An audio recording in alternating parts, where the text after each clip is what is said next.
yan ang pinagkukunan ng tubig nila mula ron, mula rito hanggang Mangkok.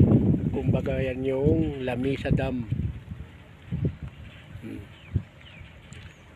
Bumaba na rin ang tubig dito sa sobrang init. Matagal nang hindi na ulan dito.